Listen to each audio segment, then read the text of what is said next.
Hi, my name is Kate McMahon, and thanks so much for joining me today for What's Happening. Today I'm going to introduce you to Sean Murphy. Sean, thank you for being here today. Well, thank you very much for inviting me here. It's going to be so fun for me as a Kate McMahon to be hanging out with a Sean Murphy for yep.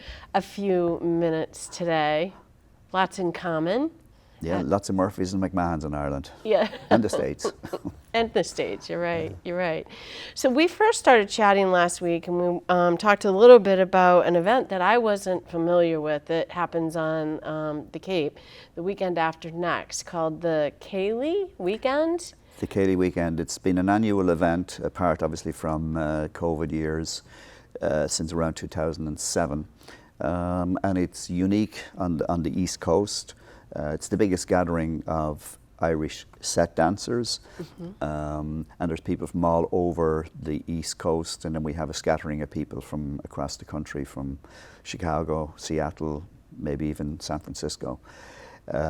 So set dancing, just to be clear, is generally it's for adults, although it doesn't have to be, but it's group dancing. It's like square dancing. So it's going on all weekend. Starting on the Friday night, there'll be a Ceili, which is just a dance.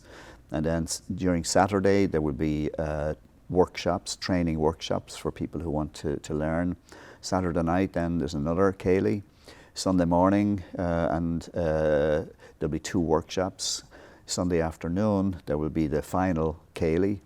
And then at the end of the day, then we all, or a lot of people, will head from the Irish Village, because that's where it's being held in, the new Irish Village. So we head down to O'Shea's Old Inn in West Dennis, and we continue dancing and playing music down there, because the Irish Village offers a free Sunday night, so people can stay and enjoy themselves. Oh, fun, very fun. And the Irish Village is now at the West End Rotary in Hyannis. They've since moved in the last year, I think. That's right, since about November. Yeah. It's still being prepared for the new season that's coming up, but they're carrying, a few events over the winter. So you mentioned that this is like a one-of-a-kind event on the Eastern Seaboard? That's right. It's it's an annual event. We'll probably have a couple of hundred people.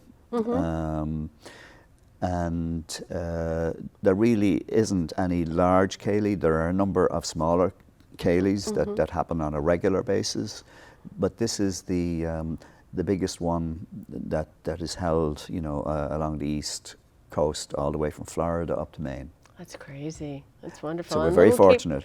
Little Cape Cod. Yeah. That's great.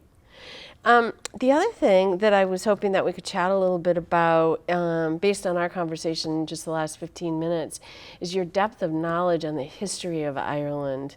It's just phenomenal. Has that been a pastime of yours throughout your life? Or? It has. It goes back to my first degree was on the political and social history of Ireland, and then throughout the 70s, 80s and 90s, when I was still in Ireland, I was active in various campaigns that were going on in Ireland, and that in itself is something that has to be understood as part of a historical development, because it connects all the way back. So you learn a lot of your history through that. And what I've developed here, partly with the encouragement of people going back to best part of 10 years ago, because we were coming up to 2016, which was the 100th anniversary of the Easter Rising in Dublin. So people encouraged me to put something together for that, and then I was still working at the time, but I started to put material together. So now at this stage I have 2 programs. One is a complete chronological history of Ireland, which dates back to its geological formation about 430 million years ago. So I bring that right up through today. So that's one program. That program takes about 2.5 years to go through, and I deliver it in monthly lectures that people can join. The second program I have then is the history of each county in Ireland, and there are 32 counties. And again, that's done once a week for 4 weeks for each county.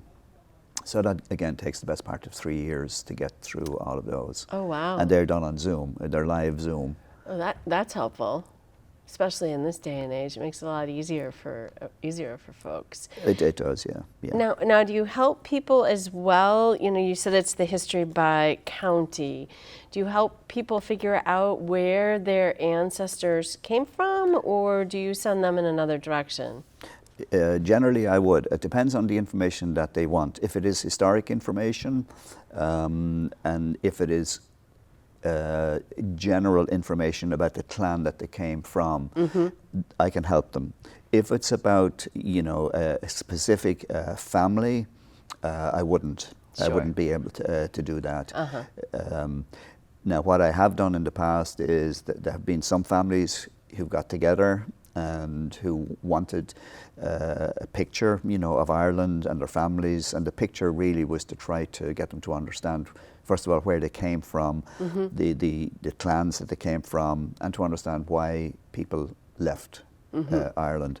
So in situations like that, I have done some research to put together material that is a little bit localized, but in general, my program for a month on a county, it's general information. It would cover, you know, the everything from the Stone Age, you know, through the arrival of the Gaelic Irish, through the arrival of Christianity, then the Vikings invasions, the invasions coming from England, the Norman invasions, the Tudor invasions, the Cromwellian invasion, everything then through the penal laws, the Great Hunger or Famine of the 1840s, and then of course all the major rebellions, including 1916, and then the War of Independence starting in 1919 through the Irish Civil War in the 20s.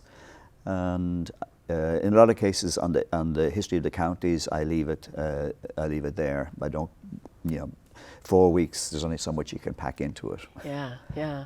That's a lot of history for 4 weeks. Yeah, and everyone gets a copy of the presentation. I record them as well, so people can get a recording, and it's full of you know, resources. Articles are referenced, sources are referenced, bibliography, but no one is required, you know, to. There's no exam, so no one is required to do the study, but it's Right. there for anybody who wants to follow up. Sounds like it might be a good primer for folks that are heading over to Ireland either for their first time or to do more research on their family. That's right, because it can be, while there is a lot of information on the web, it can be confusing. Even if it's a county, you may not know enough about the local history to even start, you know, the searches. I mean, you can just put in anything, you know, but there's no guarantee that what will come out of your original search will bring you to the most relevant, you know, issues. Sure. You need some kind of guidance, and that kind of guidance I provide through the courses, because I focus on the main events and the main, if you like, clans from those counties. Got it. And now you grew up in Dublin, That's right. correct? Yeah. And lived there a good portion of your life, or how long were you there? Well, I lived for a while in Wicklow. I lived in Clare, Limerick. I lived in various parts of the country, but most of my time would have been there. Then I came here in 2005. So, and then my family were from Wexford, because you know, in Ireland, being a Dubliner or a Jackeen can be a liability, because for a lot of people, nothing good ever came out of Dublin, because Dublin was the seat of British administration, you know, for the best part of 1,000 years, and was also a city that was founded by the Vikings. So a lot of people, you know, around the country, they have their, you know, their views on Dublin and Dubliners. Yeah. And of course, even today, in terms of because we have a very uneven development in Ireland since the 1840s, because of emigration, and because Dublin became the centre for development. It drained the rest of the country of its people and resources. So that's not seen as something, Gotcha, positive, yeah. because No. what it shows up is the lack of regional and spatial policies by the government, or at least the implementation or the ability of the political leaders to implement anything. There's been policies put forward, but they've never materialized. But because you've got such a concentration in Dublin, then you get distortions like the fact that Dublin's football team is the best team in the country. And it's only that because it's able to get a team out of a much bigger pool. Sure. And also... Sure. And more support, more yeah, people, more support. Yeah, and people are living there. Whereas if you're from Kerry or Donegal, if you're working in Dublin, well, then you're not going to get very much practice with your teammates, because you're not going to be able to travel 2 or 3 nights a week to practice. No, not at all. Not at all.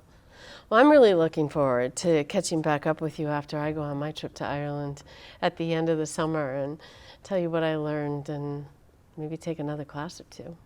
Well, that would be great. That would be great. And if anyone is interested in the classes, you could probably just Google my name, Sean Murphy, and that would give you some hints and clues. Sure. And also I have a website. It's irishhistory.online.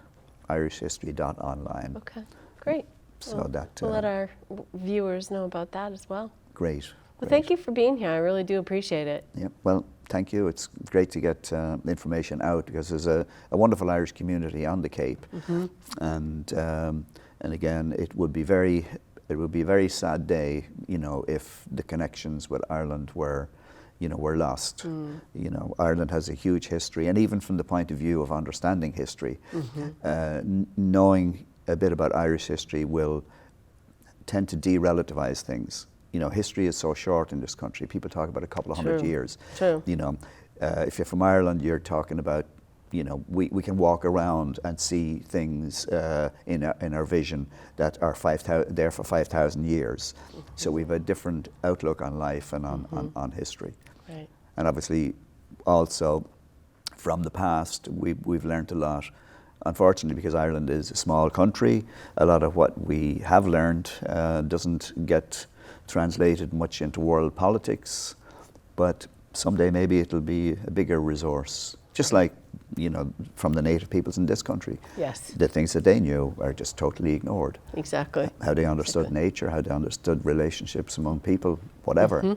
It's seen as redundant. Yeah. But I bet you within the next 5,000 to 10,000 years, it won't be. 5,000 to 10,000 years. Yeah. You're right. Thinking that way is... Unless the world dissolves in the meantime, which is not beyond the bounds of possibility the way people are treating it. Yeah, good point. Well, thanks again for being here. Well, thank you. And we'll see you soon. My name's Kate McMahon, and thank you so much for joining us today for What's Happening.